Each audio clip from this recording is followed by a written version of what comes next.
Mesdames et messieurs, bonjour. J'espère que nous avons tous téléchargé Zoom. Ça va?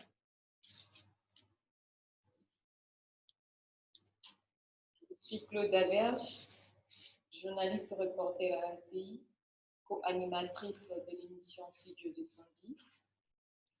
Nous sommes là avec vous en prélude à la journée internationale de la jeunesse. Nous serons 7 intervenants, 7 panélistes africains, jeunes, compétents, qui vont nous dire, nous expliquer c'est quoi le leadership. Entre-temps, qu'est-ce que le leadership? Depuis plus de 100 ans, les réponses à cette question ont varié de manière étonnante dans la documentation scientifique comme dans les écrits populaires. Sur le sujet, les définitions sont presque aussi nombreuses qu'il y a d'autres. Il a même fallu élaborer des systèmes de classification des catalogues. On peut néanmoins les regrouper dans 3 grandes catégories. La première considère le leadership comme une influence verticale de haut en bas exercée par un individu sur d'autres personnes. Selon cette conception, le pouvoir du leader est issu soit de caractéristiques personnelles manifestées par ses attributs, ses compétences ou ses comportements, soit de son style de direction participative ou autocratique, soit encore d'un poste d'autorité. Dans une deuxième catégorie, le leadership véritable se définit selon les résultats atteints. Le leader est celui qui assure concrétiser ses espoirs placés en lui. Enfin, dans une troisième catégorie, on conçoit le leadership comme un processus d'influence réciproque entre personnes mobilisées pour une cause commune. Cette définition recueille le plus large consensus. Dans cette définition, on recueille le plus large consensus dans la littérature scientifique, car elle rend véritablement compte de la façon dont l'influence se manifeste au sein de groupes. Alors, au cours de cette conférence, laissez-moi vous présenter les différentes dames qui vont intervenir. Elles sont au nombre de 3. Il y a Madame Ouri Kamisoko, elle est d'origine malienne, vice-présidente du réseau des jeunes ambassadeurs du Mali, engagée dans la lutte pour le respect des droits en santé sexuelle et reproductive des jeunes et adolescents, défenseur des droits humains, égalité du genre. Après Madame Naboufal, elle est écrivain, cofondatrice d'un incubateur en Côte d'Ivoire. La dernière dame, c'est Madame Michelle Karambiri, de nationalité burkinabé, spécialiste en communication, plus précisément en plaidoyer et mobilisation sociale, volontaire des Nations Unies. Chez les messieurs, nous avons Ben Ankara, de nationalité togolaise, entrepreneur dans le bâtiment travaux publics, membre de l'association pour une jeunesse sans frontières. Et après, Monsieur Fignon Kokou, de nationalité togolaise, responsable de la start-up Fiacol, opérant dans la conception et fabrication des sacs macramés et d'autres produits artisanaux. Monsieur Choladine, il est congolais de la RDC, entrepreneur, président de la fondation KSA, qui signifie Congo Startup Academy. Et enfin, Monsieur Florent Koulimaya, congolais de Brazzaville, autodidacte et philanthrope. Il est aussi président de l'association Jeunes Cadres. Notre programme de ce jour se présente de la manière suivante. 9h30, installation des participants. 10h, lancement de l'activité, projection de la vidéo. 15h, premier panel qui aura pour thème plutôt leadership en milieu juvénile. Nous aurons 4 intervenants. Il y aura Madame Naboufal Choladine, Madame Ouri Kamisoko et enfin Monsieur Florian Koulimaya. 10h35, questions ou contributions.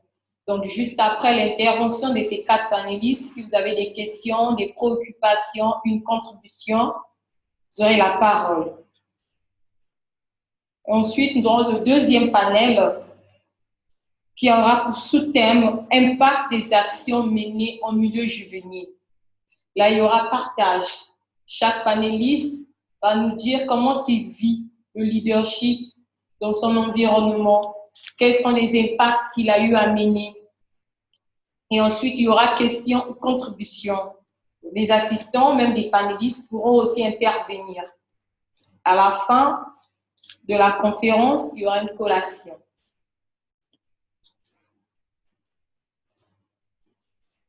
Voilà, nous allons suivre la projection de la vidéo, le sondage.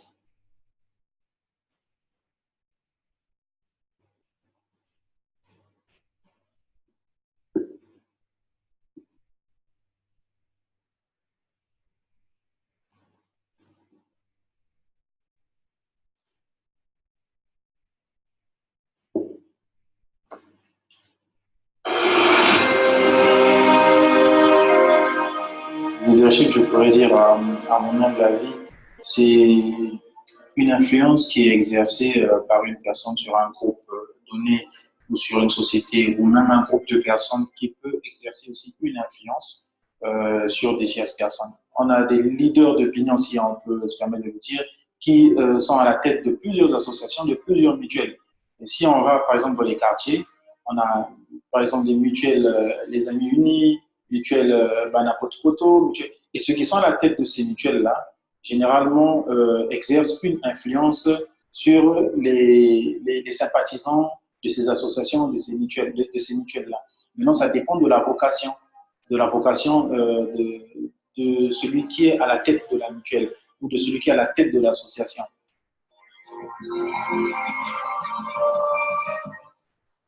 Certains leaders d'opinion ou ceux qui exercent le leadership sur certains groupes sont là juste devant pour qu'on puisse les voir. Comme je disais tantôt, c'était comme un miroir. Mais il y a certains qui exercent réellement le leadership, qui se mettent derrière, en fait. Ils se mettent en arrière-plan de la scène et qui poussent les autres, en fait, à avancer. Donc, ils donnent des directives, ils donnent un canevas et les autres sont en train de suivre. Mais parfois, ceux qui sont devant aussi peuvent tracer le chemin et les autres les suivent. Mais il y a encore une troisième catégorie de ceux qui se mettent en ligne, en rang de bataille, qui marchent avec les autres mains dans la main, tout en respectant leur ligne de conduite, leur cheval de bataille, et ce leadership est exercé sur le même pied d'égalité. Donc on n'a pas de plus petit, on n'a pas de plus grand, on n'a pas de moins grand, on n'a pas de… Voilà. Pour conclure, je voulais simplement dire que le leadership, on est avec. Il faut avoir un sens de leader. Et il faut avoir du courage pour exercer une influence sur les autres. Et le mieux pour moi, c'est de s'appuyer sur des bonnes bases, c'est de s'appuyer sur des bons exemples pour pouvoir avancer. Et puis, ce leadership, il doit être positif. Ce n'est pas qu'il doit être négatif parce qu'on peut s'entendre, avoir un criminel à la tête d'un groupe, et voilà, c'est un leadership aussi. On se décide de massacrer. Il faut qu'on puisse exercer le leadership qui va nous pousser à évoluer, un leadership qui va nous pousser à entreprendre, nous pousser à écouter les autorités d'État, un leadership qui va nous pousser à emmener le Congo au développement. Alors, la question du leadership, c'est un mode parce que beaucoup de personnes considèrent que le leadership est une position, parce qu'on se retrouve dans une position où on est à la tête d'une équipe ou dans une position professionnelle, mais c'est avant tout un mode de vie parce que le leadership vient du verbe to lead en anglais qui veut dire diriger. C'est avant tout faire passer l'intérêt des autres avant les siens. Et un bon leader est avant tout un serviteur. Par rapport à notre environnement, force est de constater que beaucoup se disent être leaders, mais ne font aucunement preuve de leadership parce que c'est souvent, ils servent pas parce qu'ils ont réellement un souci pour la cause ou pour l'intérêt général, mais ils servent dans le but de servir leurs propres intérêts pour paraître ou pour atteindre des ambitions souvent très personnelles et égoïstes. Et une fois qu'ils en arrivent à leur fin, justement, les autres, ils ne comptent plus que pour du beurre. Et donc, je pense que le leadership est très mal perçu et très mal compris dans notre environnement. Parce que si on avait plus de leaders, on aurait une meilleure société parce que les leaders sont des personnes qui sont d'abord supposées diriger par l'exemple. Donc, on aurait des personnes qui auraient le sens des responsabilités, qui auraient le respect de la chose publique, qui ne seraient pas en train de prôner des mauvaises pratiques. Et donc, il y a autant de points qu'on peut aborder en ce sens, mais à mon avis, on est encore loin d'avoir de grands leaders autour de nous. Le leadership, pour moi, c'est le fait de pouvoir transformer son environnement vers un monde meilleur. Dans mon environnement, le leadership, je crois, les gens s'embrouillent un peu sur le mot leadership. Normalement, selon la définition que je viens de donner, il faut transformer son environnement vers un monde meilleur. Le leadership, c'est le fait de pouvoir impulser une transformation vers un monde meilleur, comme je l'ai dit tout à l'heure. Alors, le leadership, c'est une autorité que peut exercer une personne ou un groupe de personnes sur une personne ou un groupe de personnes, physique ou morale. Du leadership, on tire le mot leader. Alors, au Congo, le leadership, dans le milieu juvénile, on peut dire dans certaines associations, par exemple, il y a certains leaders qui le comprennent bien, qui le mettent bien en pratique, et d'autres non. Après, tout dépend de comment la personne définit, en fait, à la définition du mot leadership et de ses pratiques. À mon avis, en fait, notre jeunesse n'est pas encore vraiment arrivée au point de dire qu'on a aujourd'hui, qu'on met vraiment aujourd'hui en pratique comme tel le leadership dans les institutions juvéniles, professionnelles ou associatives. Maintenant, je pense que on est en voie, on est en apprentissage pour y arriver. Mais pour l'heure, je dirais que c'est pas encore trop ça. C'est pas mauvais, on est sur le bon chemin, mais c'est pas encore tout ça. Il y a encore beaucoup de choses qui manquent. Il y a des personnes aujourd'hui qui se disent leaders, mais qui ne comprennent même pas la notion de leadership, qui ne savent même pas ce que ça veut dire.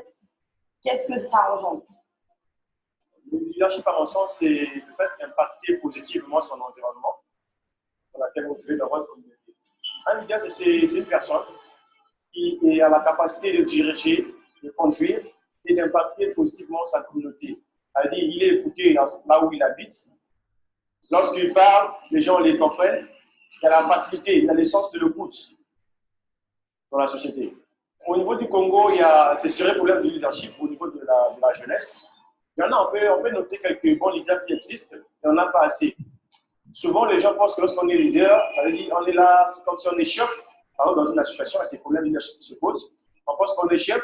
Tout ce qu'on dit, les gens doivent se soumettre, c'est comme si c'était à l'armée. Alors que ce n'est pas ça le sens du leadership.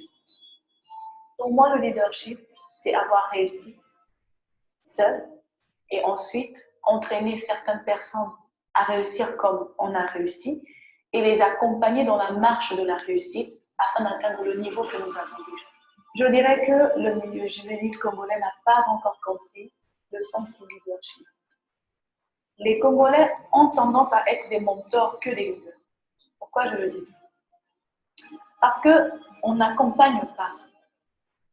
Aujourd'hui au Congo, le leader, c'est celui qui se croit avoir de l'argent, avoir en fait un grand pouvoir d'achat, mettre à disposition son petit capital ou quelque chose pour aider une certaine personne et sinon qui guide, même pas qui guide, qui impose son style ou son rythme à lui de la chose, mais qui n'accompagne pas comme il se doit, c'est-à-dire qui n'apprend pas à l'autre comment faire. Donc, pour moi, les leaders au Congo devraient normalement faire ceci, accompagner, sinon tenir la main, on va dire, à ceux qui viennent apprendre auprès d'eux. Les emmener au niveau où ils sont, leur montrer les stratégies, comment atteindre un point B, par exemple, on est à un point A, on va atteindre un point B. Comment est-ce qu'on a fait pour devenir ce que l'on est? Et quels sont, sinon, les mécanismes qu'on va traverser ou qu'on va rencontrer, sinon les difficultés qu'on va rencontrer durant ce parcours? Et on doit être en même de pouvoir les aider quand ils sont en train de franchir ces obstacles aussi. Un leader, c'est celui-là, qui est en costume, il est en même temps au four et au moulin. Le leadership est un processus d'influence exercé sur une communauté ou dans un milieu. Celui qui fait preuve de leadership est appelé leader. Un leader, c'est donc un influenceur. Un influenceur dans le bon sens. Un leader, c'est celui qui a l'aptitude et l'attitude de mener à bien certaines missions et d'inspirer les autres, de pousser les autres à tirer d'eux la meilleure version d'eux-mêmes. Le leader, c'est celui qui planifie, c'est celui qui organise, c'est celui qui délègue, c'est celui qui contrôle. Le leader, c'est celui qui communique. Le leader dit aux autres clairement, de façon limpide, qu'ils sont une pièce du puzzle de leur environnement. Le leader, c'est comment impliquer tout en chacun dans une mission quelconque, afin que chacun y trouve son intérêt et se développe quand il mène les missions qui lui sont assignées. Le leader fait preuve d'empathie. Le leader arrive à être tolérant, mais n'est pas naïf. Le leader, ce n'est pas celui qui s'assoit et fait le chef. En milieu juvénile, en Afrique en général et au Congo en particulier, nombre de personnes ne comprennent pas réellement le vrai sens du leadership. Cette conférence réunira plusieurs jeunes leaders intègres de certains pays afin de discuter sur ce sujet pertinent pour l'avenir de notre continent.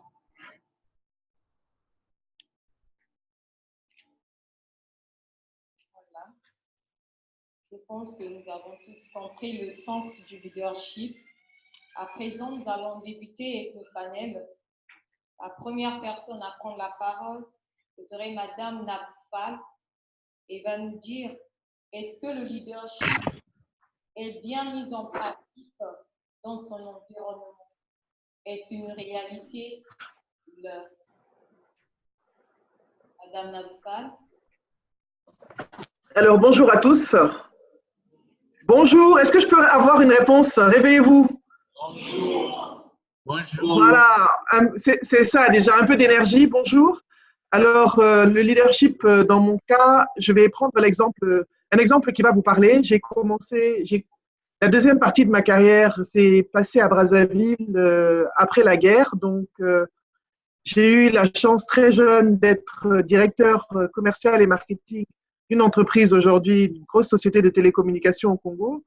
Et ma priorité, lorsque je recrutais, au lieu de prendre des jeunes en fonction, en me disant, voilà, je vais prendre telle personne parce qu'il vient de l'étranger, j'ai priorisé les jeunes qui étaient formés à Brazzaville en les jugeant sur leurs aptitudes et sur leur potentiel, le potentiel à développer leur qualité de leadership. Donc, beaucoup de personnes qui sont aujourd'hui dans cette société, qui sont à des postes de direction, qui sont à des postes de chef de service, sont des gens que j'ai recrutés personnellement et que j'ai formés. Ils n'avaient pas forcément des bacs plus 50, comme certains, mais nous avons mis en place un processus. Dans la façon de gérer, j'avais un processus de management participatif et inclusif qui permettait à chacun de se sentir partie prenante de la gestion de l'entreprise.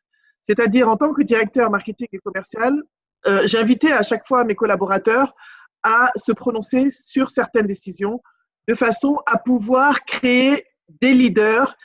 Et je pense qu'aujourd'hui, je ne vais pas sans me vanter, j'ai pu créer des leaders puisque plusieurs d'entre eux ont été directeurs, soit dans cette entreprise, ou le sont actuellement, ou sont actuellement dans d'autres sociétés de télécommunications internationales à des postes de direction.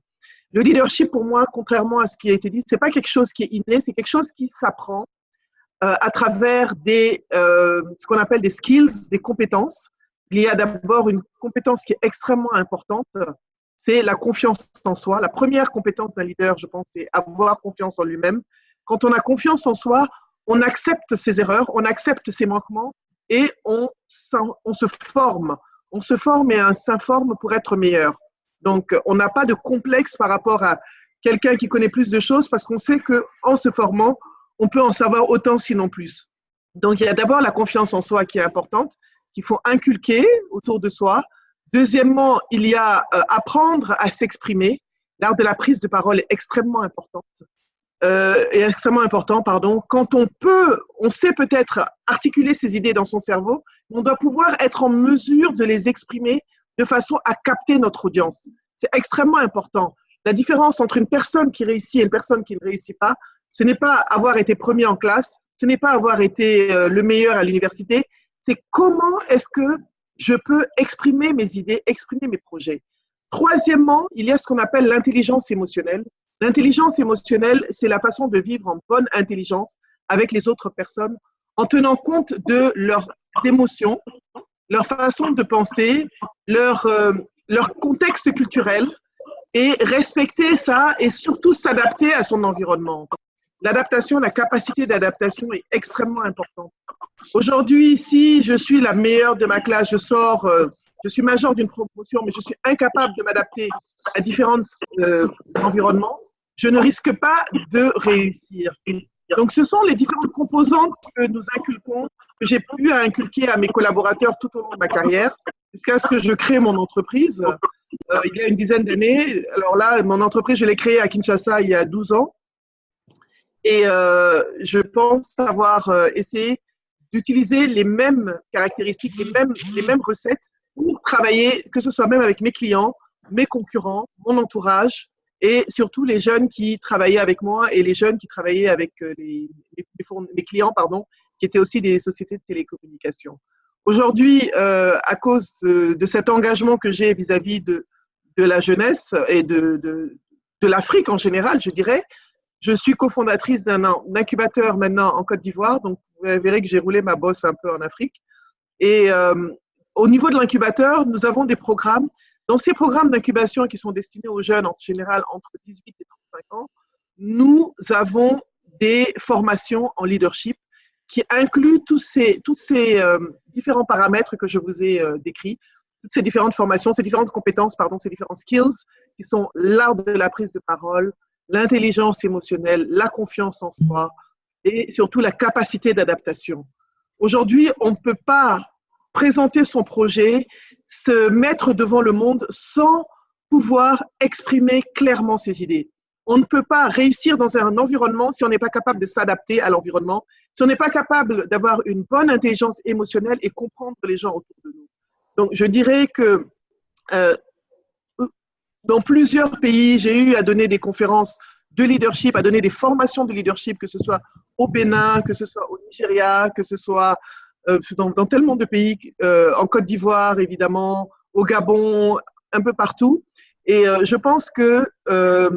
pense avoir apporté ma petite pierre à l'édifice quand j'ai beaucoup de retours et beaucoup de personnes qui viennent me voir, qui me disent parce que nous vous avons entendu parler, parce que vous nous avez formés, parce que nous avons travaillé avec vous, nous avons pu aujourd'hui devenir quelqu'un ou nous avons pu faire des choix, nous avons pu nous améliorer. Et pour moi, ça, c'est la première satisfaction. Parce que la satisfaction du leader aujourd'hui, ce n'est pas d'être le seul qui brille ou d'être le meilleur, mais c'est de pouvoir transmettre de façon à pouvoir garder une chaîne de leadership qui va permettre de transformer l'Afrique en général. Nous n'allons pas transformer notre continent si chacun reste à sa position et ne veut pas partager avec les autres. Si j'étais restée dans ma société de télécom au Congo jusqu'à aujourd'hui au même poste, ce qui est possible, il y a des gens qui l'ont fait, je n'aurais pas permis à des jeunes de pouvoir évoluer et d'arriver aujourd'hui à des postes de leadership. Je pense que pour ceux qui sont à Brazzaville, vous pouvez vous renseigner dans cette société, vous pouvez aller discuter avec plusieurs personnes qui sont là-bas, qui me connaissent et puis qui vous diront un petit peu comment ça se passe. Voilà. Donc, je pense qu'aujourd'hui, être un leader, c'est être généreux, c'est partager avec les autres son savoir, c'est transmettre Parce que personne n'est éternel. Et si nous voulons que nos pays, notre société se transforme durablement, nous devons impacter notre environnement, impacter les plus jeunes et partager au maximum. Garder la connaissance, garder le savoir, c'est le contraire du leadership. Comme quelqu'un l'a dit tout à l'heure dans la vidéo, un chef n'est pas un leader. Un chef qui vient, qui s'habille bien, comme on sait à Brazzaville, les gens aiment bien venir, ils sont sapés, c'est le chef, non. Mokonzi, non. Mokonzi aza leader te. Hein?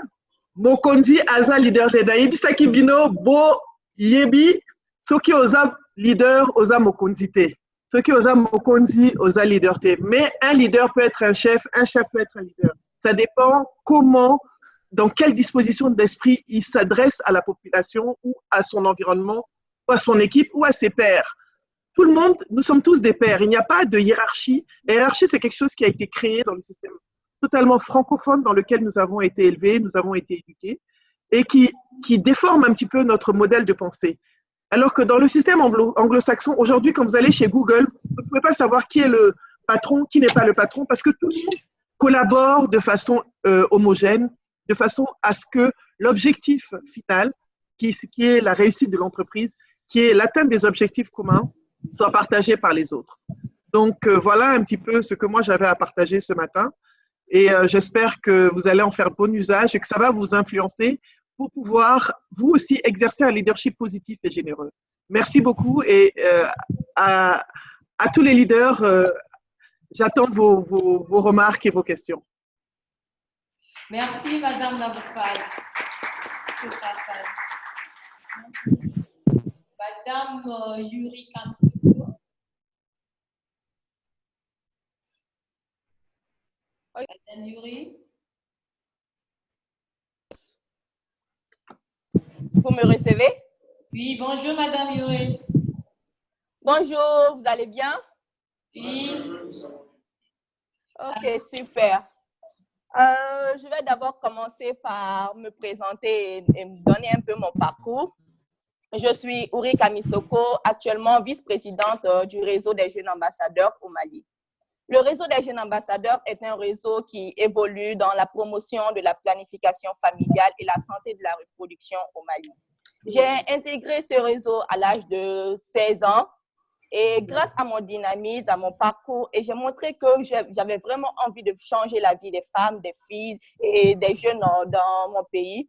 Et actuellement, j'ai seulement que 20 ans et actuellement, je suis la vice-présidente de ce réseau et j'ai eu à représenter le Mali dans plusieurs pays, dans des réunions internationales.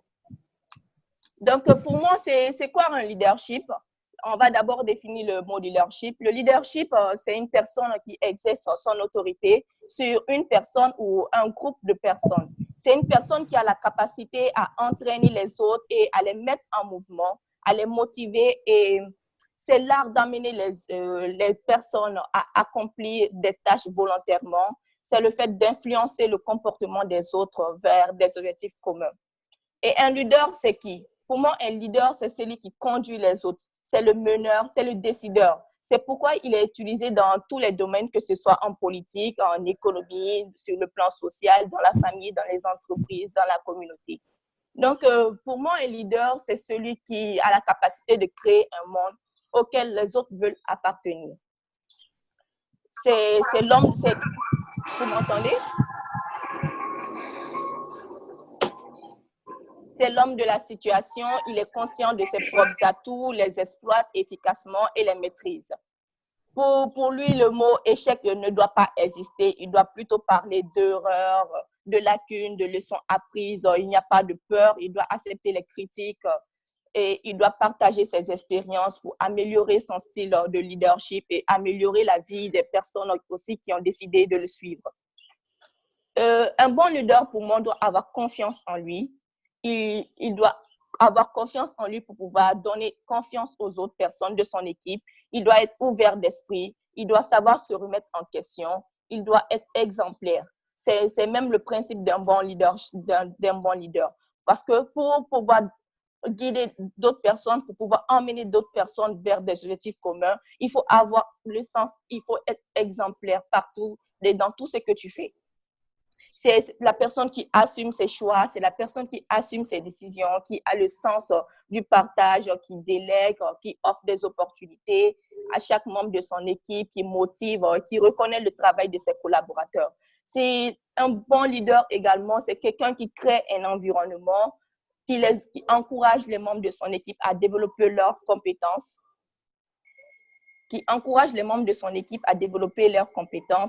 leur imagination de manière créative afin de contribuer à l'atteinte des objectifs.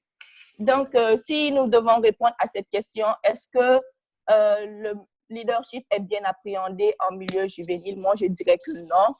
Parce qu'au Mali, les jeunes représentent plus de 60% de la population. Mais nous voyons aujourd'hui que ce sont des jeunes qui sont plutôt là pour servir leur propre intérêt commun. Et lorsque leur propre intérêt commun est servi, ils se foutent pas mal de ce que les autres pensent. Or, pour moi, un leader, c'est quelqu'un qui doit hisser les autres plus haut, il doit se mettre derrière les autres, il ne doit pas se mettre en avant et il doit donner des opportunités aux autres également pour que les autres puissent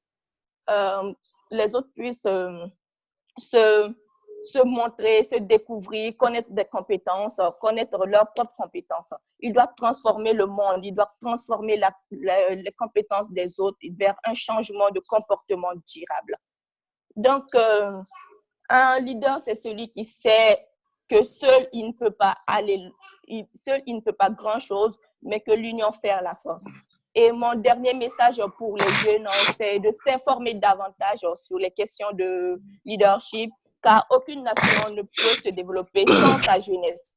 Aucune nation ne peut se développer sans sa jeunesse. Et nous représentons plus de 60% de la population malienne. Si aujourd'hui la jeunesse joue un rôle dans l'atteinte des objectifs, elle contribuera au changement et au développement durable. Donc, devenons des acteurs dynamiques, des acteurs de changement plutôt que des observateurs, donnant l'espoir à une vie meilleure. Être jeune, c'est créer, c'est innover, c'est partager, c'est réussir, c'est entreprendre. Un jeune, c'est quelqu'un qui est imaginatif et c'est quelqu'un qui accepte ses propres erreurs. Et c'est quelqu'un qui ne prend pas seulement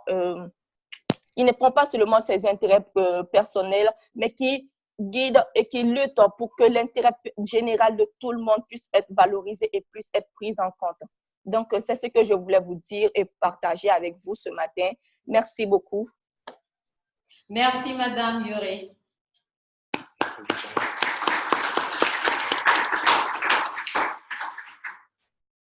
Ce tour de Monsieur Choladine.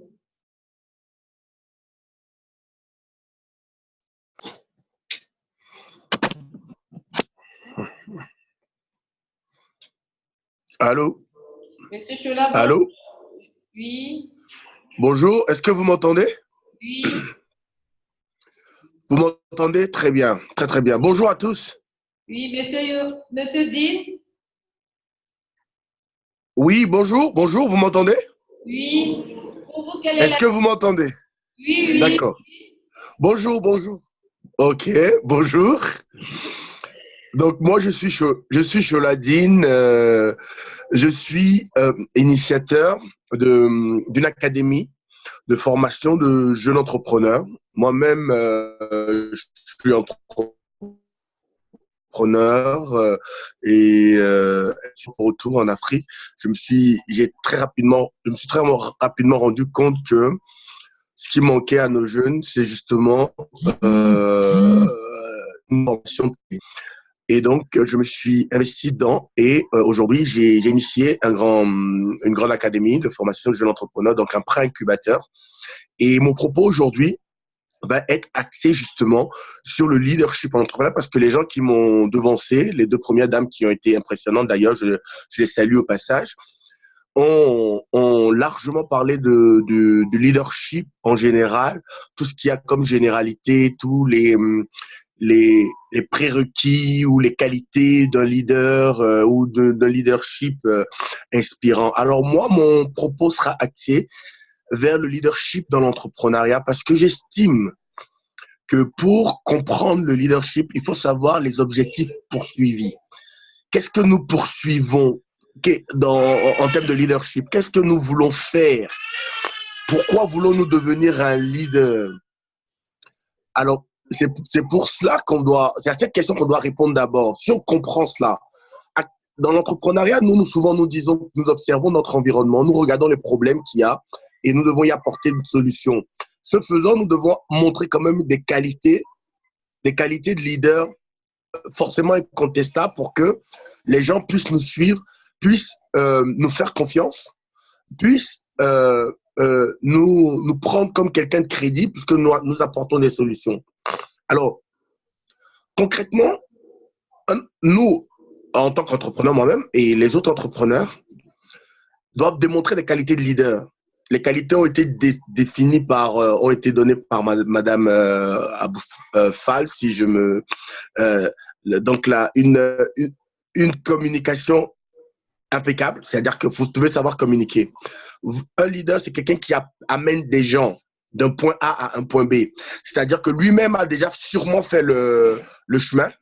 Donc, le leader a fait le chemin A à B, revient de B, revient encore au point A, chercher des gens qui l'amènent au point B. Est-ce que vous comprenez? Ça fait un schéma en Z. C'est-à-dire que vous voulez être leader. C'est que vous avez fait un chemin du point A au point B. Et vous revenez au point A, chercher des gens que vous amenez au point B. Et ce n'est qu'à ce moment, quand vous comprenez ce schéma, que vous comprenez votre rôle en tant que leader. Ce n'est pas tellement de dire à quelqu'un assis quelque part, faites le chemin. C'est-à-dire que vous avez fait le chemin, vous comprenez les obstacles, vous comprenez les embûches, vous comprenez tout ce que ça implique. Et vous venez expliquer ça à d'autres personnes qui, eux, n'ont pas fait ce chemin, mais que vous voulez amener dans ce chemin. Et ça, donc ça implique de la patience, ça implique de l'humilité, ça implique beaucoup d'humilité. Humilité, pourquoi? Parce que j'insiste sur le mot humilité, que vous devez prendre comme un mot-clé de mon propos. Humilité. Humilité parce que, en tant que leader, c'est que vous avez compris quelque chose que les autres n'ont pas compris. Peut-être que vous êtes un visionnaire, vous avez vu quelque chose que les autres n'ont pas vu. Donc, vous devez avoir l'humilité de le leur expliquer sans les brusquer. Vous devez avoir la patience de leur expliquer sans vouloir qu'ils comprennent tout de suite. Parce que c'est un processus. Donc, patience, humilité. Et enfin, un leader doit être quelqu'un qui est dans l'action constamment. Parce qu'il doit diriger par l'exemple. L'action, c'est que on ne peut pas s'asseoir simplement et dire à quelqu'un « faites ça, faites ça, faites ça, ce sera bien pour vous ». Vous devez faire, absolument faire. Et parfois, quand vous faites, vous n'avez même plus besoin de parler. Moi, j'ai l'exemple, je suis l'exemple vivant, je vais dire, de tout ce que j'ai envie de voir les jeunes faire. Moi-même, je le fais. Je forme des entrepreneurs aujourd'hui. Moi-même, je suis entrepreneur. Et tous les obstacles, tous les galères, tout ce que je leur dis qu'ils vont avoir, sur les chemins sur lesquels ils vont passer, moi-même, je passe et je peux leur donner l'exemple et ils me voient faire.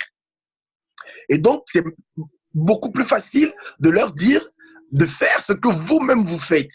Vous voyez? Et ça doit être ça, un leadership inspirant. Si vous-même, vous n'êtes pas dans l'action et que vous êtes dans la théorie, c'est très difficile de conduire des gens.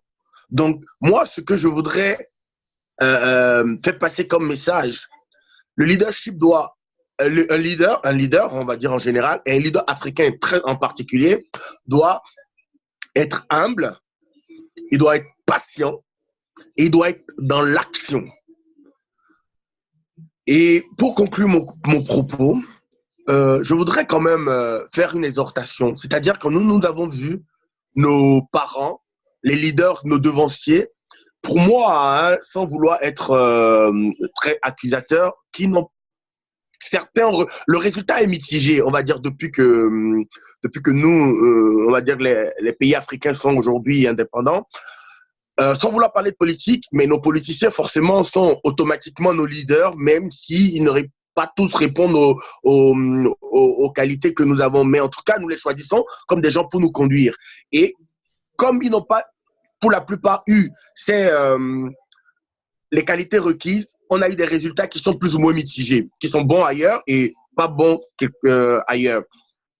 Et ce que moi, je voudrais que vous fassiez, vous qui êtes dans la salle aujourd'hui en train de nous écouter, c'est de pouvoir, que la modératrice vous demande à chacun de vous, aujourd'hui, en Afrique, qui est-ce que vous avez comme repère de leader? Et chacun doit donner un exemple, une personne qu'il voit comme un leader inspirant, que lui peut prendre comme repère, comme modèle aujourd'hui pour suivre. Moi, j'en ai un. Je le dis sans hésiter, c'est l'actuel président rwandais qui est Kagame, malgré tout ce qu'on peut reprocher. Pour moi, c'est un leader inspirant, quelqu'un qui conduit, qui est en train de conduire non seulement son peuple, mais toute l'Afrique vers certainement une destination meilleure que ce que nous avons connu. Donc, j'aimerais que vous fassiez cet exercice et que vous puissiez définir vous-même dès aujourd'hui un leader, et vous allez vous dire pourquoi est-ce qu'il répond à tous les critères dont nous avons, il répond à toutes les qualités dont nous avons parlé depuis, et mes prédécesseurs aussi ont donné des canevas quand même de leaders sérieux. Et vous devez définir votre leader, quelqu'un qui va être votre modèle. Et si, imaginons, c'est avec la loi d'attraction, si un jour vous avez la chance, vous l'aurez certainement comme votre mentor, comprenez? Et ça, ce sera l'idéal, parce que quelque chose aussi d'important, pour finir, c'est ça. Un leader doit obligatoirement avoir non seulement un repère, une personne à qui il veut ressembler, mais il doit avoir un mentor, une personne qui est déjà passée par des chemins, qui doit l'aider à lui-même leader, parce que le leader, c'est pas quelqu'un qui connaît tout, qui sait tout et qui peut tout faire. Il faut que lui-même soit tout le temps dans l'auto-formation, dans la recherche, dans l'information, et donc doit avoir comme un mentor qui peut l'aider à évoluer lui-même. Et cela lui permettra, lui, maintenant, de conduire les autres qui sont derrière, ou qui sont devant, ou qui sont avec lui, tout simplement. Donc, je vous remercie. Et merci, M. Solati. À présent, la parole revient à M. Florian Maya. Il va nous dire pour lui c'est quoi le leadership, est-ce que cela est une réalité dans son pays?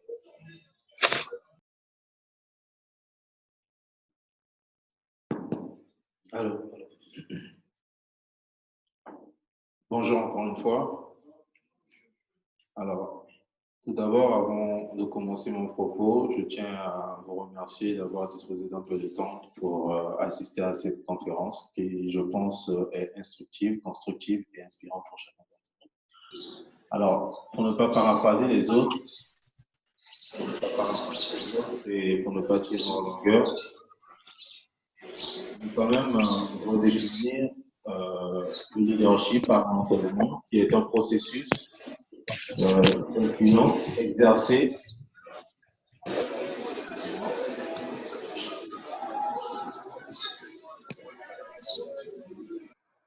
alors c'est un processus, selon moi, d'influence exercée sur une communauté ou dans un milieu. Celui qui fait preuve de leadership est donc appelé leader, comme je l'ai dit sur la vidéo que vous avez suivie en préambule. Alors, le leader, c'est un influenceur. Le leader, c'est celui qui a l'aptitude, donc la capacité et l'attitude, la force de caractère. Un leader ne peut pas être l'un sans l'autre. Il doit avoir la capacité et il doit avoir la force de caractère. Aussi, force est de constater, comme milieu juvénile, au Congo en particulier, en Afrique en général, vous avez entendu comme moi tous les participants, la jeunesse se lasse un peu des conditions requises, dûment exigées par le leadership efficace et efficient. Parce que quand on est leader, on doit être efficace, on doit être efficient, donc performant. Il y a une interprétation abjecte du mot leadership. Et le but de cette réunion, c'est aussi de mettre cela à nu afin que nous tous ici, quand nous sortirons, nous puissions avoir une vision un peu plus éclairée du mot leadership et qu'on puisse le mettre en pratique. Parce que vous conviendrez avec moi que si nous avons beaucoup de leaders dans un pays ou dans un continent, cela ne pourra procurer ou favoriser un développement inclusif et endogène. S'il n'y a pas de leader, si le leadership n'est pas efficace, ben, tous les slogans qu'on promeut dans la rue continueront à se promouvoir, tels que les antivaleurs, comme tout le monde a l'habitude de le dire.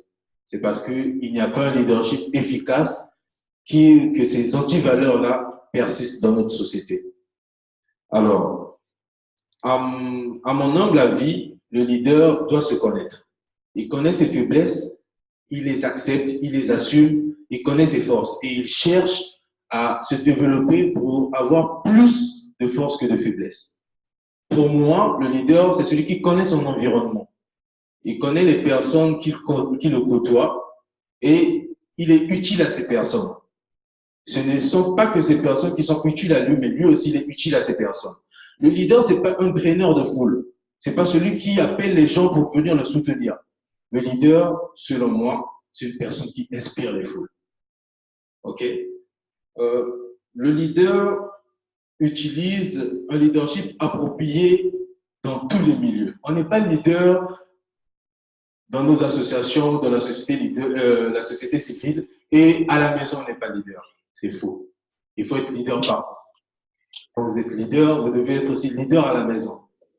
Vous arrivez à vous impliquer dans la société, vous arrivez à inspirer les autres, vous arrivez à installer un climat paisible quand vous êtes avec les membres de vos associations, de vos entreprises ou administrations. Mais chez vous, à la maison, dans vos ménages, c'est les cris à gauche et à droite, vous n'arrivez pas à faire preuve de leadership. Vous n'êtes pas un vrai leader. Un vrai leader, c'est celui qui arrive à l'idée, c'est un anglicisme, partout où il passe. Alors, un leader, c'est aussi celui qui implique les autres. C'est pas celui qui fait tout, qui sait tout.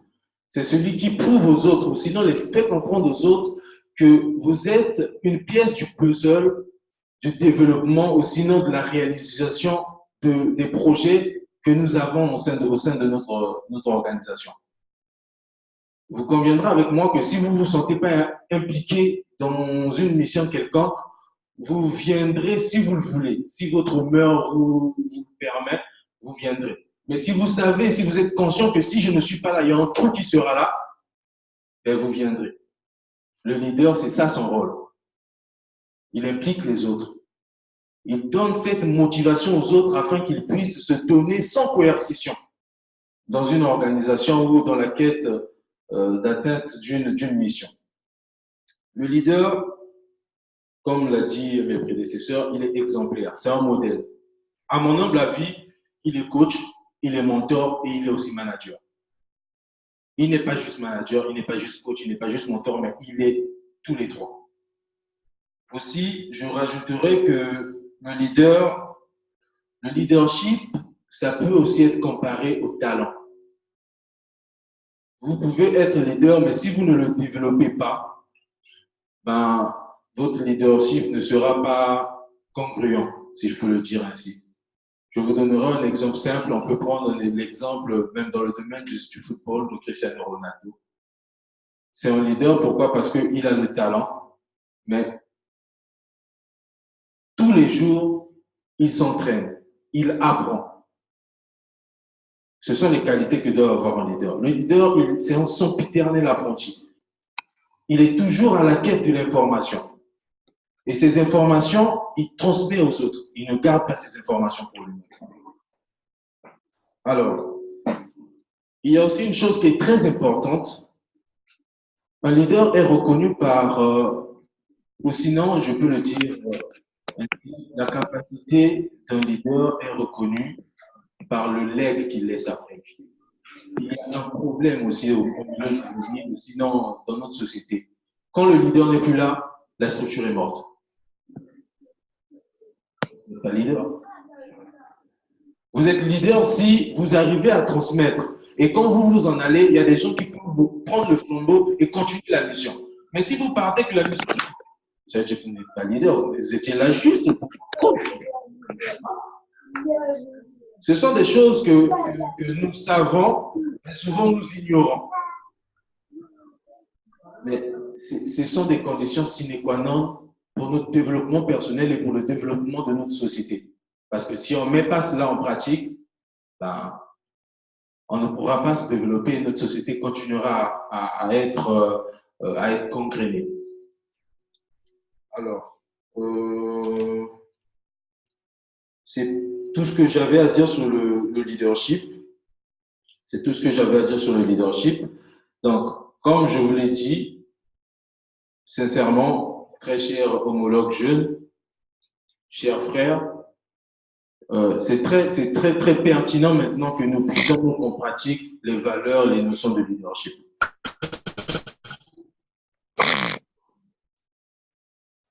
Mes prédécesseurs ont donné leur avis, vous avez suivi la vidéo, maintenant on vous donnera la parole parce qu'on a besoin de votre contribution. On ne sait pas tout. On ne sait pas tout, mais tout ce qu'on veut au sortir de cette réunion, que nous puissions mettre en pratique tout ce qui a été dit ici. Je vous remercie.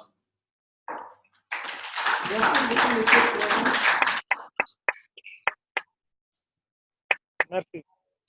As-tu des questions, contributions, remarques?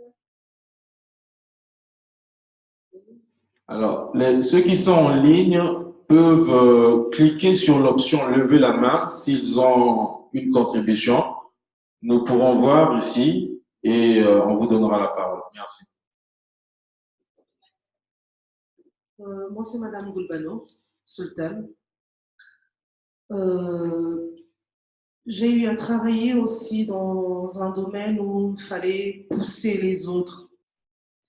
Je travaillais dans la distribution des cartes prépayées et j'ai travaillé pendant 10 ans. J'ai arrêté pendant un moment et là, je suis en train de me reprendre dans le monde du business. Et c'est comme ça que je suis venue aussi apprendre et renouveler un peu ce que j'ai en moi. C'est que je voulais tout simplement dire qu'on a tous suivi, tout ce qu'on a dit, c'est vrai, c'est réel. Mais en plus de tout ça, je crois qu'un leader doit avoir un bon cœur. Parce que vouloir que l'autre puisse réussir, c'est pas donné à tout le monde. L'environnement aussi le juge de fois mal. Parce que quand vous tirez l'autre vers toi, normalement, on pense qu'on a des intérêts personnels pour cette personne. Mais personnellement, je crois qu'en dehors de tout ce qu'on se dit tout de suite, avoir un bon cœur et aimer les autres facilite beaucoup de choses dans le leadership.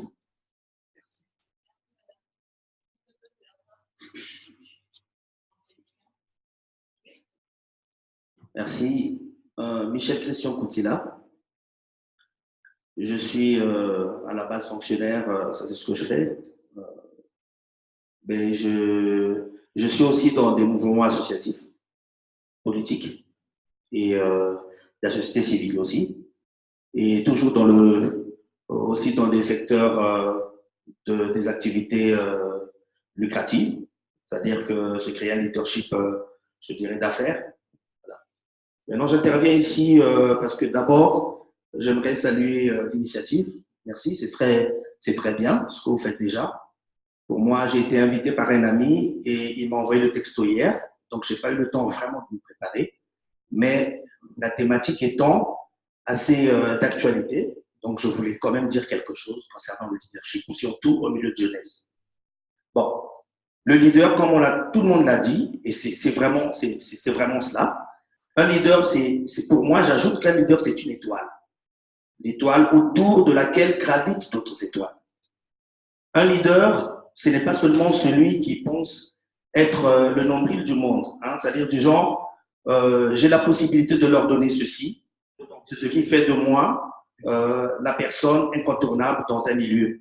Il faut aider ces personnes-là à devenir comme vous, comme l'a dit tout à l'heure M. Koulimaya, je sais pas si c'est ça, si je n'ai pas Koulimaya, je n'ai pas cherché votre patronyme. Alors, pour moi, il y a ce qu'on appelle des compétences qui doivent déterminer un leader. Il y a 6 compétences, si je ne me trompe pas. il y a la vision, la stratégie, la persuasion, la communication, la confiance et l'éthique. Selon le secteur dans lequel vous évoluez. Ce sont des valeurs que vous devez avoir. Mais ces valeurs, comment vous allez les découvrir? C'est la formation. On peut naître leader, mais ne pas avoir, connaître, en fait, je dirais quoi? Ne pas avoir la capacité de transmettre les valeurs que vous incarnez. Vous devrez aussi, donc, il y a aussi ce qu'on appelle la formation qui doit rentrer en ligne de compte. Ce genre de colloque, ce genre de conférence, ça sert aussi de formation. Nombreux ici ne savez pas qu'être un leader, c'est aussi en faire d'autres, en fabriquer d'autres, en créer d'autres. Mais donc, il y a déjà des prédispositions intrinsèques de leadership en ces personnes-là. Sinon, vous vous baladez comme ça sans savoir quel est l'impact que vous pouvez avoir dans la société et que vous pouvez avoir même dans ce que vous voulez entreprendre. Donc, pour moi, il y a dans le milieu de la jeunesse africaine surtout, si on n'évolue pas, c'est parce qu'effectivement, on n'a pas la bonne qualité de personnes. Mais il faut l'orientation, il faut les éduquer, il faut les former. Tant que nous aurons dans tous les secteurs d'activité qui nécessitent vraiment l'épanouissement d'un pays ou d'un groupe d'individus, on ne parlera pas de développement parce qu'on ne le saura jamais. On ne le saura jamais. Le développement passe par d'abord l'émancipation personnelle et surtout le changement de mentalité. Et c'est ça les premiers les attributs d'un leader, d'un groupe de leaders. Donc, pour moi, il y a le secteur politique, le secteur économique, le secteur des affaires et le secteur associatif. Ce sont des secteurs dans lesquels il faut effectivement mettre beaucoup de moyens dans le cadre de la formation. Et bien sûr, pour des jeunes leaders déjà comme M. Florian Maya, comme j'ai vu Mme Naboufal et d'autres encore qui viennent d'intervenir, voilà. Le travail à faire doit être dans ce sens-là. Et c'est peut-être après cela qu'on nous pouvons espérer avoir à long terme une jeunesse instruite, éduquée et des vrais leaders qui vont traîner d'autres, former d'autres et créer le développement dans le secteur dans lequel ils sont. J'en ai terminé.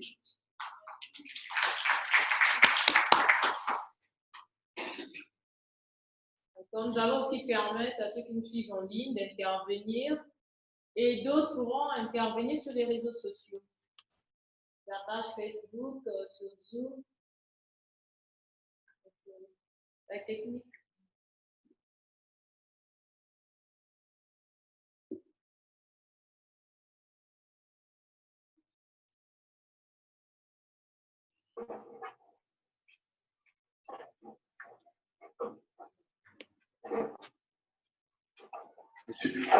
Monsieur Sidi Samake, vous voulez intervenir? Vous avez la parole.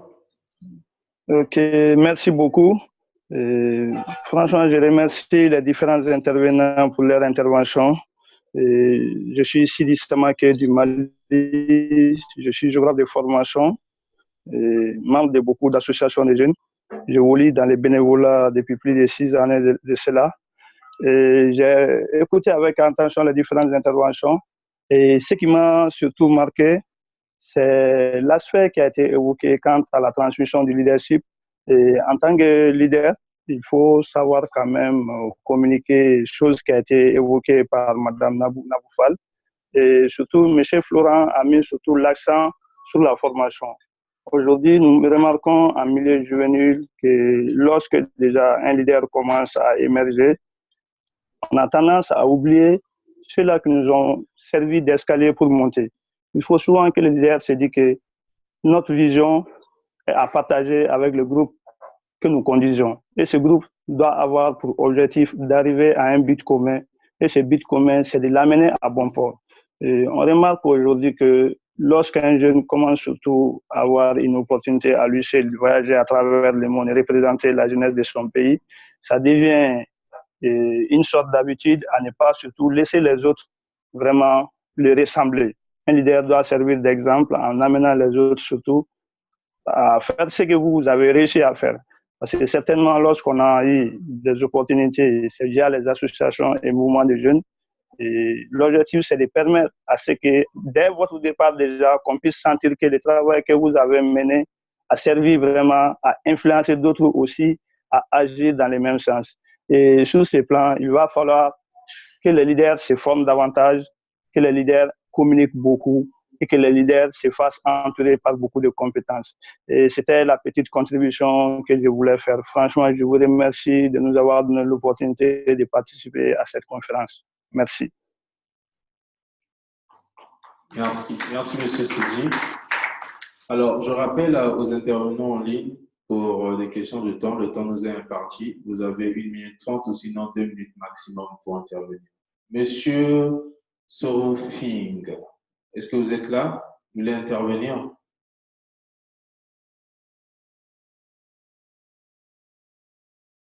Bonjour à tous, c'est Madame Sorofing. Okay. Votre vidéo, s'il vous plaît. Ok, merci beaucoup. Alors, je suis Sorofing Traoré du Mali et je remercie beaucoup les conférenciers et tous ceux qui ont contribué à cette conférence, car grâce à eux, on a eu quand même quelques éclaircissements par rapport à la définition du leadership et du leader. Alors, je suis la présidente du réseau des jeunes ambassadeurs pour la santé de la reproduction et la planification familiale au Mali et au niveau de 9 pays en Afrique de l'Ouest francophone.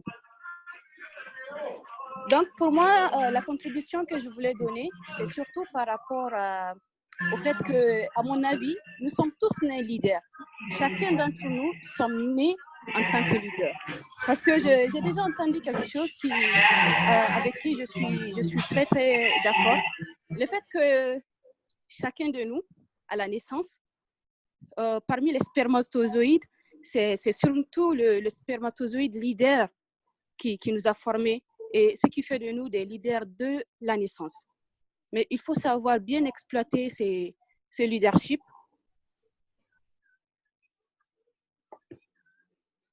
Donc, il faut savoir bien exploiter ce leadership de manière positive. C'est très important. Et comme l'a dit beaucoup des intervenants, c'est vrai, aujourd'hui, nous assistons à un grand mouvement parmi les jeunes qui cherchent à émerger, à faire développer notre cher continent. Cependant, souvent, il y a des problèmes qui se posent, des problèmes surtout dus à la formation. Parce que pour être un bon leader, il est très important de se former, il est très important de renforcer ses capacités.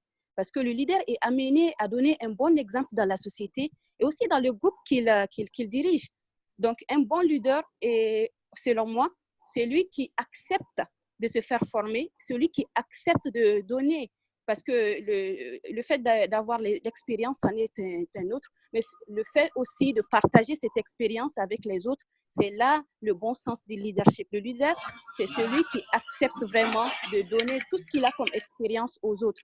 Et qu'aujourd'hui, face à cette catégorie de jeunes que nous voyons qui se réclament leaders, qui s'apparentent surtout à des jeunes opportunistes, là, je crois que c'est des choses qui ne s'y pas trop avec le mot leadership. Il faudra accepter les critiques, il faudra aussi accepter de partager les expériences et aussi accepter d'apprendre parce qu'on n'a pas le monopole de la connaissance. Aucun d'entre nous n'a le monopole de la connaissance. Et même le leader dans son groupe, il peut être au devant, mais dans son groupe, il y a des gens qui peuvent avoir beaucoup plus d'expérience que lui. Donc, il doit accepter les critiques, mais aussi accepter d'apprendre de ces personnes. Donc, c'est le message que je voulais donner. Et à la fin, je voulais poser quand même une petite question d'éclaircissement aux conférenciers. C'est de savoir, est-ce qu'il y a des catégories ou des formes de leadership? Si je peux avoir des éclaircissements à ce propos. Je vous remercie. Alors, qui peut répondre? Nabou, tu peux répondre? Alors, ce que je voulais dire, c'est qu'il n'y a pas de catégorie de leadership, mais il y a différentes façons d'exercer son leadership. Et en fonction des types de situations, il y a différents types de leadership. Il y a des leaderships participatifs, il y a des leaderships qui sont beaucoup plus ce qu'on appelle adaptative leadership, en fonction. Donc, il y a différents types, il n'y a pas de catégorisation dans le leadership, mais il y a des différentes façons d'exercer son leadership. Et ce leadership s'exerce en fonction souvent du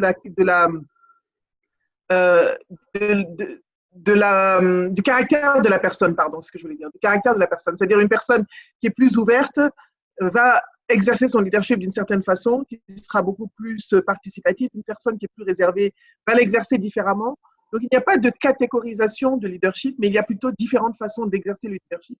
Et il y a des formations leadership qui permettent d'apprendre les différents types de leadership, de savoir quel type de leadership et comment, et permet d'agir en société ou dans un environnement en fonction du type de leadership qu'on a besoin d'exercer à un moment donné. Donc, c'est vrai que je ne suis toujours pas d'accord non plus avec l'histoire de leadership inné. Le leadership, c'est quelque chose qui se construit et qui s'apprend. C'est comme quand on ne parle pas forcément une langue, on l'apprend. Je pense que le leadership, c'est quelque chose qui se construit et qui s'apprend tout au long d'une vie ou tout au long d'une carrière. Et je crois que le mouton, là, est d'accord avec moi. Le mouton de Tabaski qui va bientôt être tué, là aussi, a exprimé son leadership. Donc, le leadership s'exprime de façon différente. Voilà ma réponse. Ok, merci, Madame Nafal. Je vous en prie. Encore le dernier. Monsieur Owen Okoko, depuis Pointe-Noire.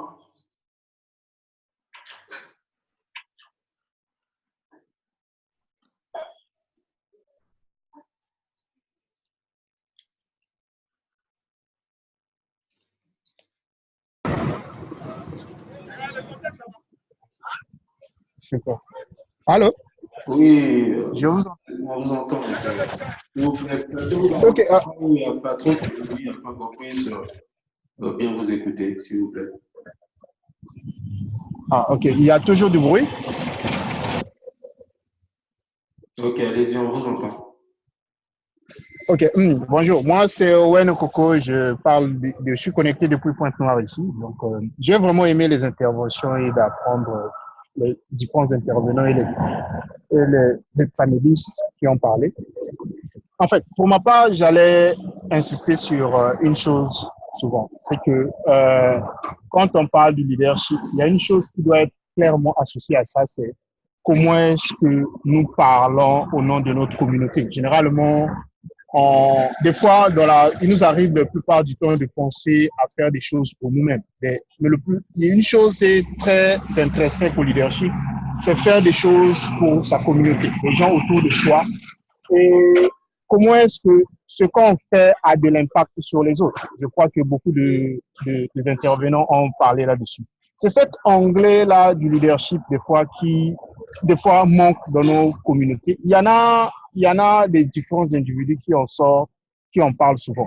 Et c'est ça qui, même, des fois, quand on parle au niveau africain, il y a le monde anglophone qui nous accuse, nous francophones, que des fois, on a tendance à penser qu'à nous-mêmes, on a tendance à être trop bureaucrate, on a tendance à ne pas, comme on dit, faire de l'advocacy pour sa communauté.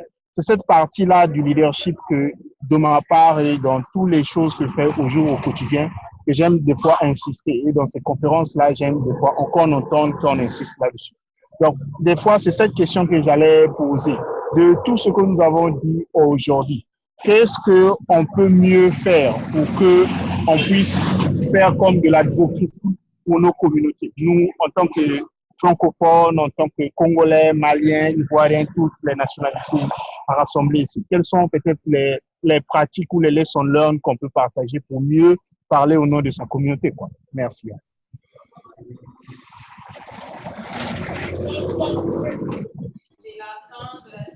Il a posé une question.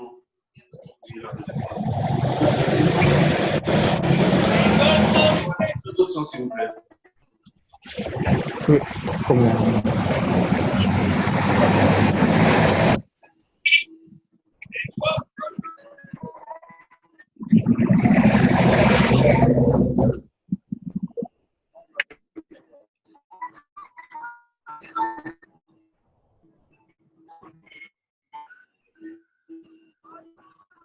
Oui, si vous voulez, c'est une contribution. Hein. Vous voulez répondre à cette question?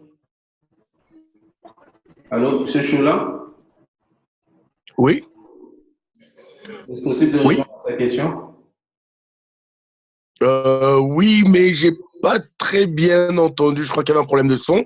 Si vous pouvez me résumer la question rapidement. On va lui demander, il est oui. Monsieur Owen, pouvez-vous reposer votre question?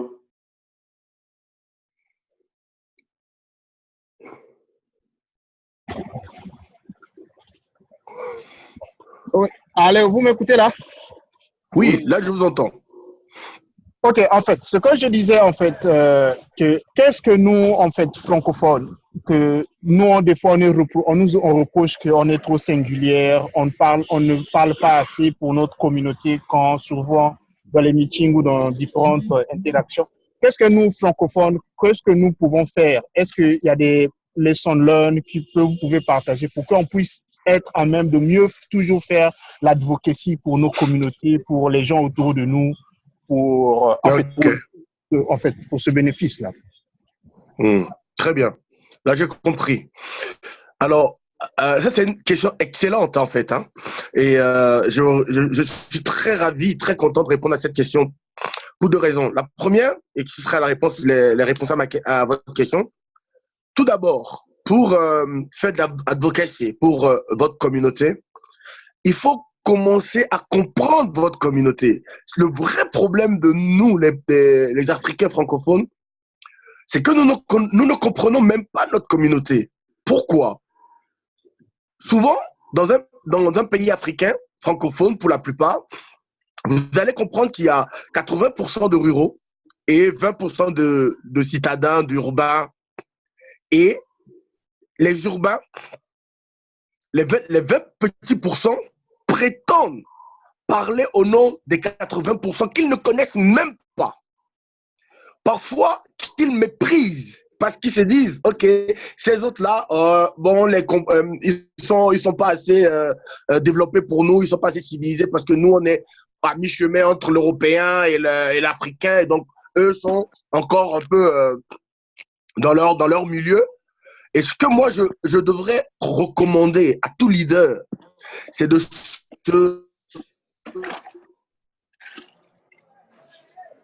se rapprocher de sa communauté et d'aller comprendre les vrais problèmes. Floritis, c'est de se mettre dans la peau de la personne qu'on veut défendre, on va dire. Donc, il serait urgent que nous, jeunes Africains, surtout francophones, que nous allions vraiment à la base de l'Afrique. Retourner à l'Afrique, parce que nous ne pouvons pas défendre l'Afrique si nous ne la connaissons pas.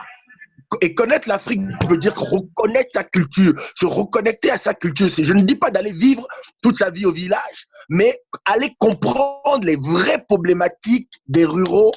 Et c'est ça qui va permettre à nous de défendre. Aller comprendre les vraies problématiques, parce que comprendre les problématiques de la jeunesse, c'est simplement les jeunes citadins autour de nous, ça ne suffit pas. Parce que on n'est pas amené seulement à défendre une petite communauté de 10 personnes ou de 100 personnes. On est amené demain, nous tous, à défendre l'Afrique en général. Vous voyez? Donc, il faudra comprendre l'Afrique maintenant. C'est maintenant qu'il faudra le faire. Et quand on est jeune, c'est encore plus important. Et nous, on a un autre problème. C'est-à-dire qu'il ne faut pas faire comme nos prédécesseurs qui ont été des générations spontanées. Il faut pouvoir aller comprendre, aller retourner voir les devanciers, on va dire, les vieux, pour qu'ils nous puissent nous transmettre les vrais savoirs, et cela nous permettra de comprendre les vrais problèmes. Ça, c'est le premier point. Maintenant, le deuxième point, c'est-à-dire que comparer les pays africains aux pays anglophones. Chaque fois que moi, je vais dans des grandes conférences de jeunesse africaine, je vois la façon dont les anglophones réfléchissent. Quand ils viennent, quand ils prennent la parole, c'est toujours pour défendre leur communauté. C'est toujours pour dire comment on fait pour amener du travail dans ma communauté. Comment on fait pour amener des investisseurs dans ma communauté. Mais quand le francophone prend la parole, c'est pour parler de lui, pour montrer comment il sait parler absolument un beau français, et que comment il a beaucoup de diplômes, et que comment lui, personnellement, doit évoluer, et où il pose des questions pour savoir ce que les autres font.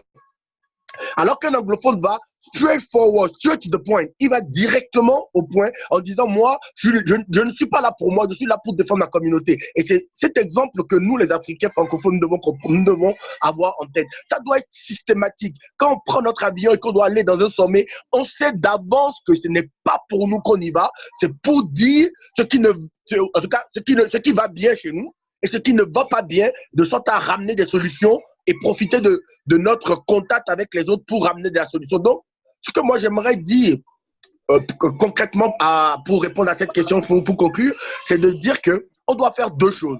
On doit comprendre notre communauté. Donc, on ne doit pas avoir le complexe de leader qui est un urbain et qui ne comprend même pas les problématiques, les vraies problématiques de sa société. On doit faire l'effort de retourner vraiment à la source pour comprendre les problématiques de notre communauté au plus large, hein, je veux dire.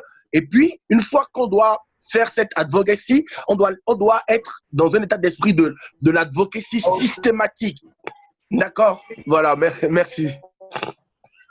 Merci beaucoup, monsieur. Alors, nous allons procéder un panel. L'impact des actions menées en milieu juvénile. Et là, les panélistes vont nous partager leur expérience, des impacts et des actions qu'ils ont déjà menées. Et la première intervenante est Madame Michelle Karambiri. Madame Michelle. Oui, je suis là. Bonjour à tous. Bonjour, je suis vraiment très enchantée et c'est un réel bonheur pour moi de prendre part à cette magnifique conférence depuis Westo. Alors, je pense que je vais commencer par me présenter, si vous me le permettez. Je m'appelle Karambiri Michelle Diane. Je suis burkinabé de nationalité. Je suis au Congo depuis bientôt 2 ans, un pays que j'adore, des Congolais que j'adore, avec qui je travaille et vis en parfaite harmonie. Alors, je suis spécialiste en communication pour le développement, plus précisément en communication sociale, en mobilisation sociale, mobilisation de ressources et également le plaidoyer.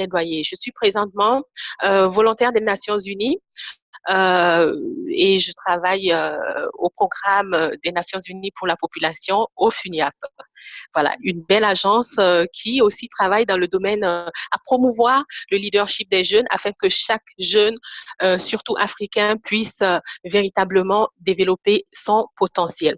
Alors, j'ai suivi le premier panel avec beaucoup de passion. J'ai également appris énormément de choses. Je m'incline devant, en tout cas, la teneur des propos de mes prédécesseurs.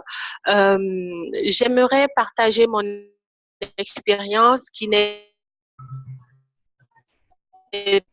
pas très grande, mais qui peut être utile à certaines personnes. Alors moi, je commence à répondre à la question du vous qui est leader.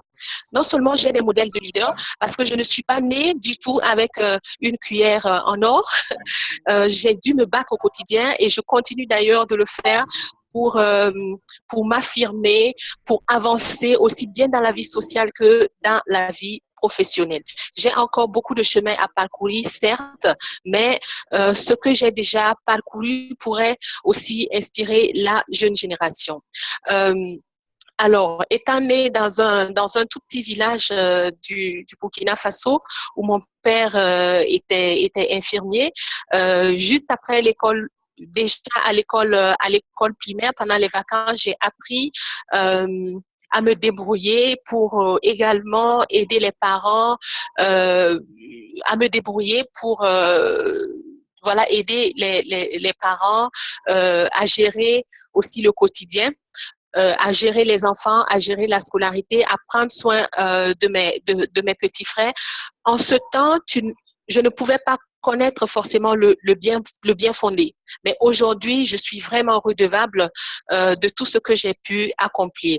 Dès le lycée, ce qui n'est pas très commode dans mon pays et dans les autres pays africains, j'ai appris pendant les vacances à travailler en pâtisserie, à travailler en charcuterie pour également joindre les deux bouts. Et je peux dire que à l'école également, j'ai été super brillante. Dès que je suis arrivée à l'université, aussi bien pendant les heures creuses, aussi bien pendant pendant les vacances, j'ai continué également à m'investir aussi bien dans la vie associative à travers plusieurs associations, le club ciné du FESPACO pour ceux qui connaissent, toujours pour le développement, Avo-Sida qui est l'une des plus grandes ONG de lutte contre le VIH-Sida au Burkina Faso, Nature Action pour la défense de l'environnement et j'ai mis en place une petite start-up avec ma sœur où on faisait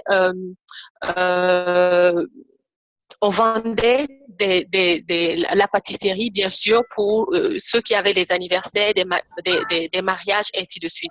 Donc, on a essayé de faire plusieurs choses à la fois. Dès que j'ai commencé à travailler très tôt, j'ai eu l'opportunité de travailler très tôt et je n'ai pas manqué l'occasion de m'affirmer dans mon travail. En tant que jeune, j'avais à peine 22 ans. En tant que femme, ça n'a pas toujours été facile, mais je me suis affirmée et j'aimerais partager une expérience formidable à laquelle j'ai participé, qui a changé les choses au niveau de mon pays et qui a changé les choses dans plusieurs pays en Afrique. En 2008, je suivais les Jeux olympiques de Pékin et j'ai vu une belle expérience de bénévolat où ils ont mobilisé environ 10 000 jeunes Chinois pour accueillir les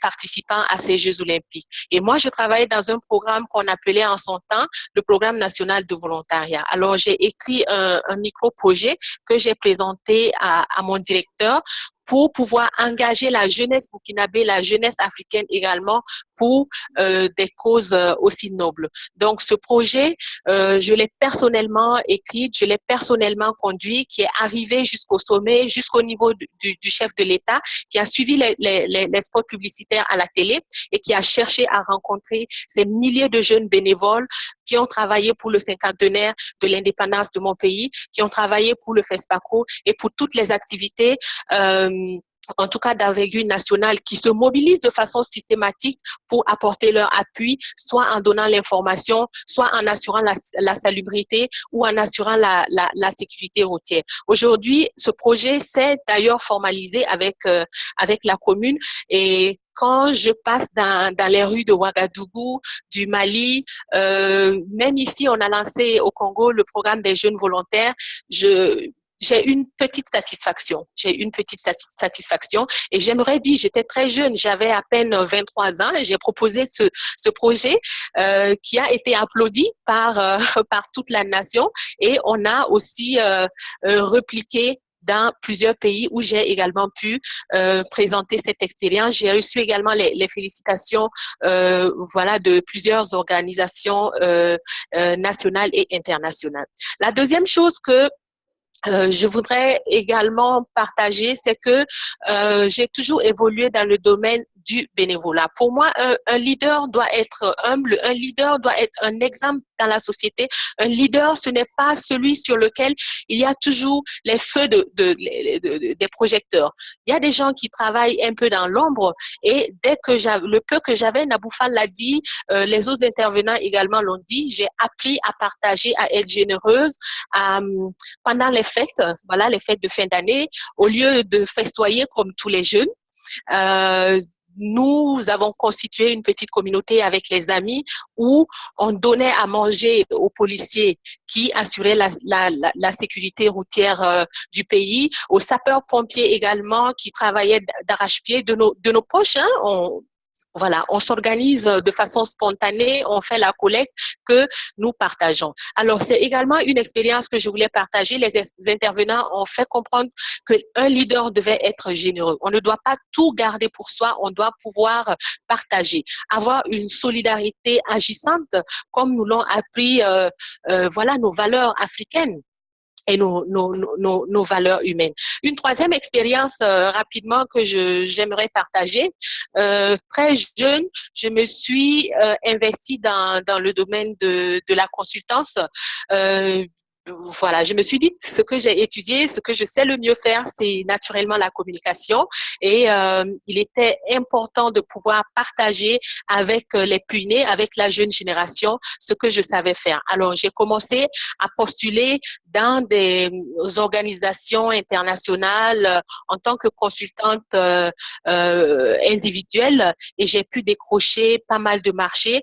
À ce jour, bien sûr, j'ai un contrat ici, donc voilà, j'ai mis une petite pause à cette activité, mais j'ai pu quand même conduire au moins une dizaine de consultances pour développer des stratégies de communication, de mobilisation de ressources, de plaidoyer, et je n'ai jamais intervenu seule. Quand j'ai aussi un contrat de ce genre, un marché de ce genre, je vais toujours chercher non seulement les devanciers qui savent mieux que moi dans ce domaine, mais également la jeune génération pour m'aider toujours à travailler. Aujourd'hui, j'ai quitté mon pays, mais la structure continue toujours de travailler, de fonctionner comme les gens l'ont dit. Je ne suis pas là, mais je pense quand même que le travail continue de se faire merveilleusement bien. Alors, voilà un peu ce que moi je voudrais partager. Et peut-être pour répondre assez rapidement à une petite question, qui peut être leader? D'aucuns l'ont dit, tout le monde peut l'être. Il y en a qui disent c'est inné. Moi, je pense que on a tous des prédispositions en tant qu'être humain. Il y a des gens qui ont plus d'habileté dans tel ou tel domaine, mais nous avons tous des prédispositions que naturellement nous devons travailler. Alors, pour y arriver, qu'est-ce qu'il faut? Il faut arriver à repousser les limites de l'imagination, les limites du travail, les limites surtout du travail bien fait. Il faut chasser la peur. J'aimerais particulièrement m'adresser aux femmes. Il faut chasser la peur, la bannir car elle paralyse et elle ne permet pas d'exprimer son plein potentiel. J'aimerais dire également, il ne faut pas toujours chercher à plaire. Il faut chercher à être juste dans ce qu'on fait. Quand on fait du bon travail, on sait qu'on défend des valeurs, on ne peut pas forcément plaire à tout le monde. Mais ce qui est certain, le soleil ne peut pas se cacher avec une main. Voilà, le travail bien fait sera toujours reconnu. Il faut aussi rester humble et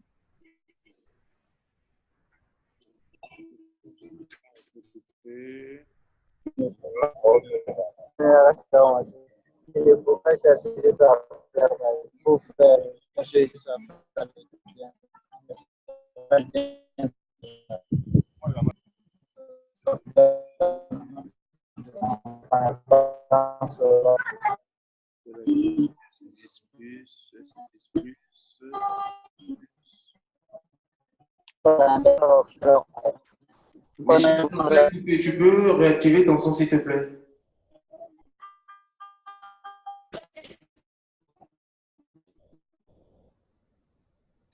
Ah oui, voilà. Donc, la magie de la technologie, j'avais perdu le son.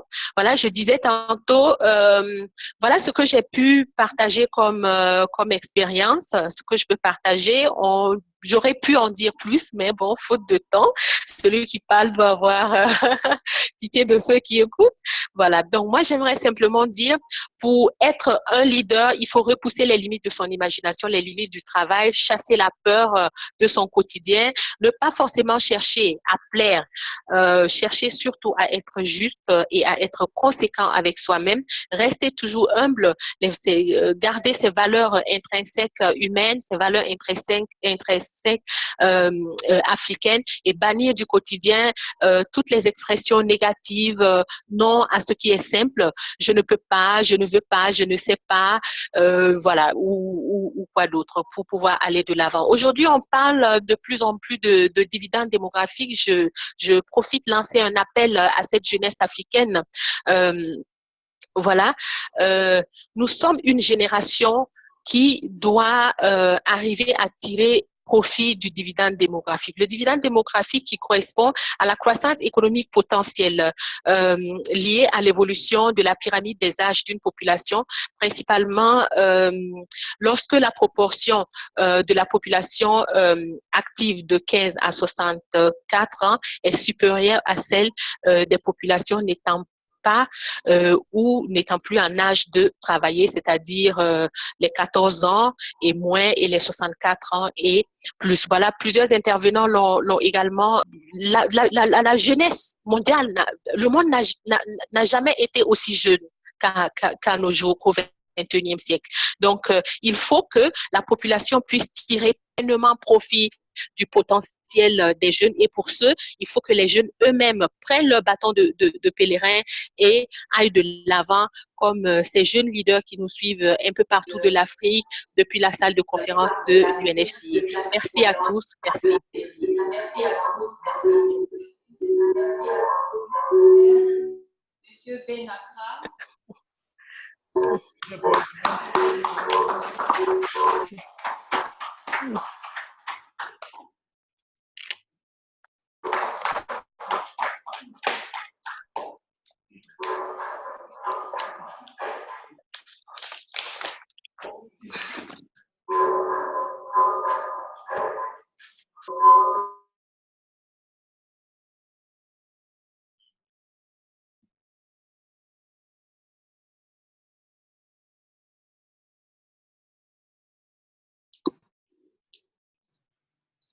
Hello.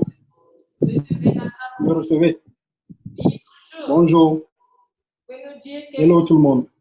Oui, bonjour. Pouvez nous dire quels sont les impacts des actions menées en milieu juvénile auxquelles vous avez participé?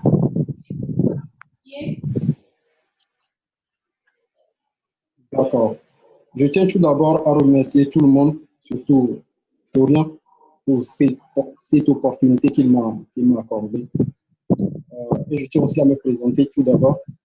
Je réponds au nom de Ben Adoté Ankra et je suis membre fondateur de l'association pour une jeunesse sans frontières, AGSF, et je suis aussi associé d'une entreprise spécialisée dans la menuiserie, aluminium et inox ici au Niger, MAV Vitrerie. Donc AGSF, c'est une association qui œuvre pour l'amélioration des conditions de vie socio-économiques des jeunes sur le continent. En faisant bien sûr la promotion de leurs activités,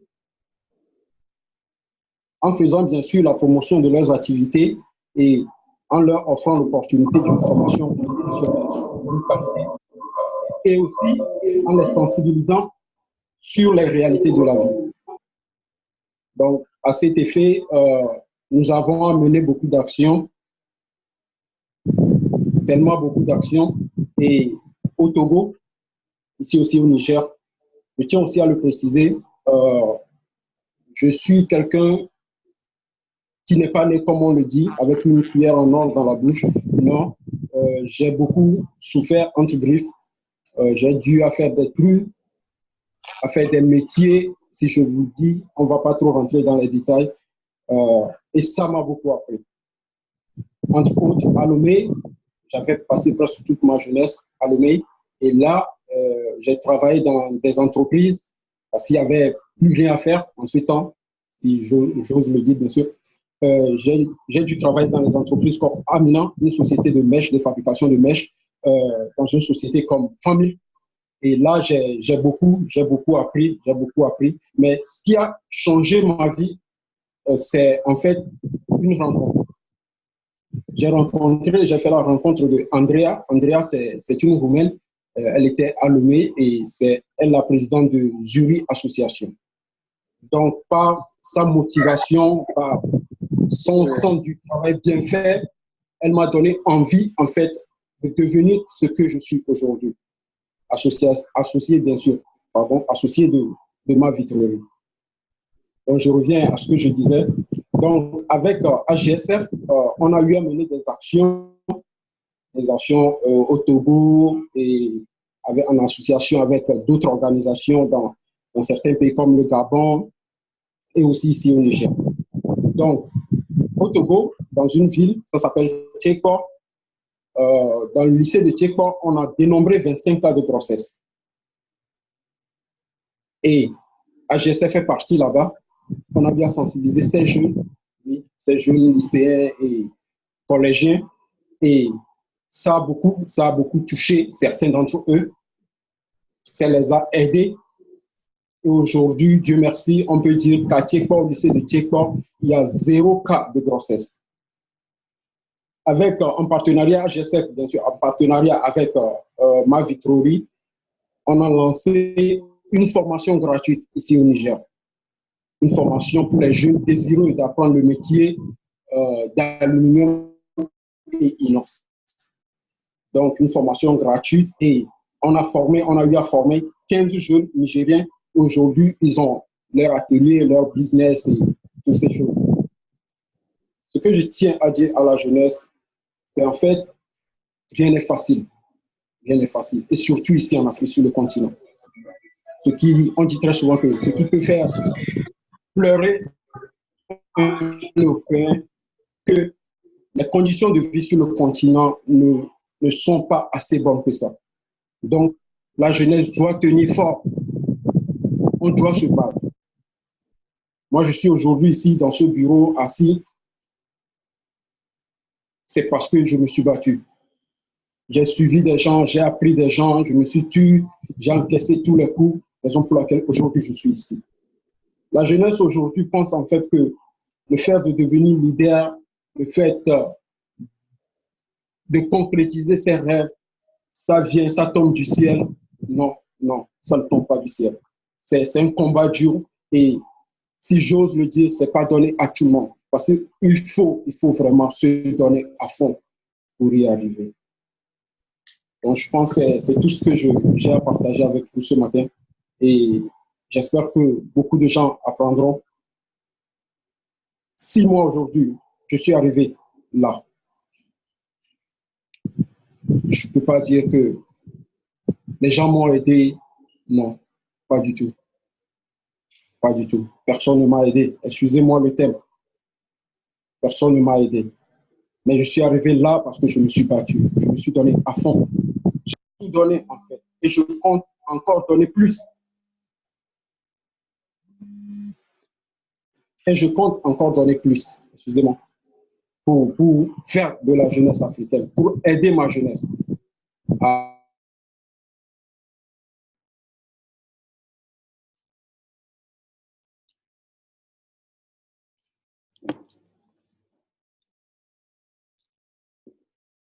Ok, nous allons poursuivre avec M.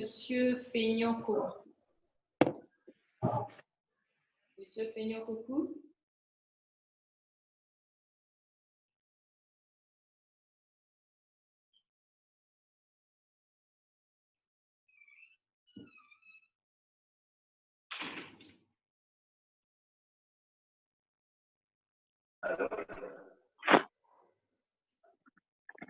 Alors, Oui, bonjour, M. Feignan-Coco. oui, bonjour. Bonjour tout le monde. Et le nom de Kayan Bokou. Je vous laisse dans la carte de vote. S'il vous plaît, M. Coco, revenez à votre micro.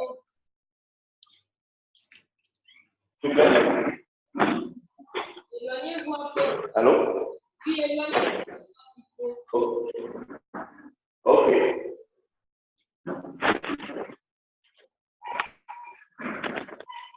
C'est bon?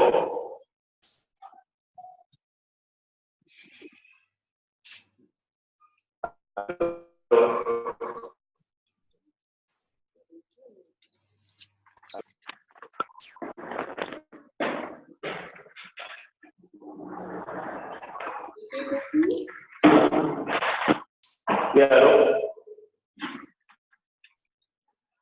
Allô? Oui. Monsieur Coco. Ok, je disais que je répondais au nom de Kayan Bokou. Je suis togolais à Bamako et je suis le responsable de la salle de Diakos qui est la conception des salles entendées. Voilà aux questions qui m'est donnée. Et moi, je lance par rapport à ça. Je vais l'activer dans ce domaine. D'abord, ma masse a plu à la et nous avons une activité dans ce domaine pour mettre en place des savoir-faire à la communauté et à la société. Donc, mariage et c'est-à-dire que ces savoir-faire, nous avons eu à mettre en place des filles qui n'ont pas de boulot, par exemple, à travers la formation. On savoir-faire et ensemble d'ailleurs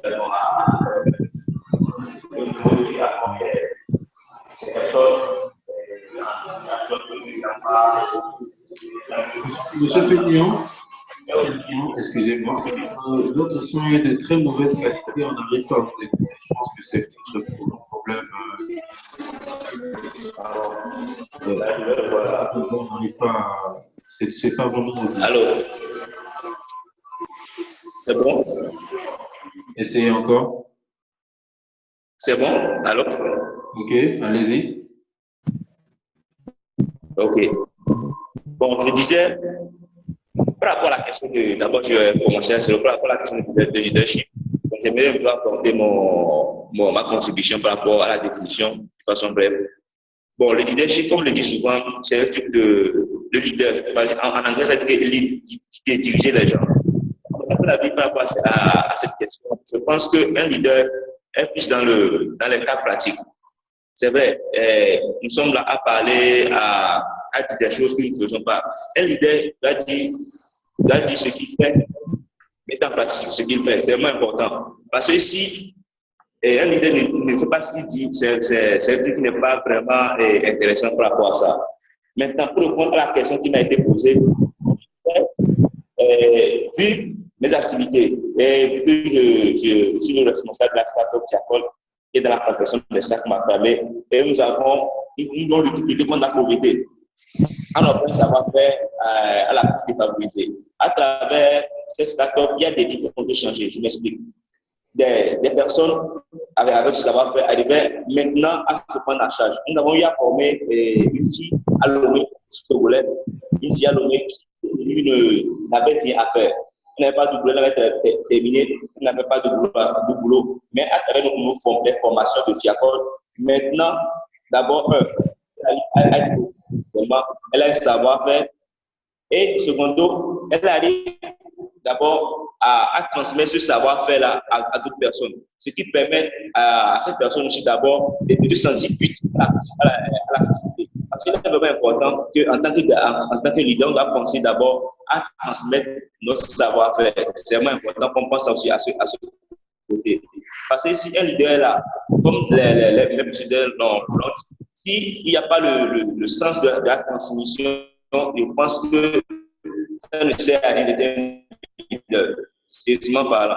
Parce qu'un leader, d'abord, ne doit pas penser à lui-même. C'est ce que un leader doit faire. Qu'est-ce que je peux faire pour être utile à ma société? Parce que si un leader, en premier lieu, pense à lui-même, c'est que, excusez-moi, on a été mis un peu un danger par rapport à ça. Au moment où un leader pense aux autres, c'est-à-dire, il est là à réfléchir. Et par rapport à ce que nous avons eu à faire, nous avons eu à créer des emplois par rapport à notre travail et nous sommes présentement à Bamako, précisément pour pouvoir installer aussi ces startups ici à Bamako. Nous avons déjà commencé nous avons eu à travailler dans certains orphelinats un peu loin de Bamako. Et lorsque nous étions allés pour former les enfants défavorisés, les orphelins, c'est vraiment pendant c'est un truc qui m'a touché parce que personnellement, et lorsque à la fin de la formation, j'ai senti en ces enfants-là une lueur d'espoir. Parce qu'ils étaient là, ils ne faisaient rien, bon, ils allaient à l'école, mais ce n'était pas ça. Mais vu que notre savoir-faire, ce que nous mettons à la disposition de la population, c'est juste, vous n'avez pas besoin d'avoir un niveau assez élevé pour pouvoir apprendre ça. Ce sont des sacs, ce sont des trucs qui sont faits manuellement. Et avec ce savoir-faire, ces enfants maintenant arrivent à...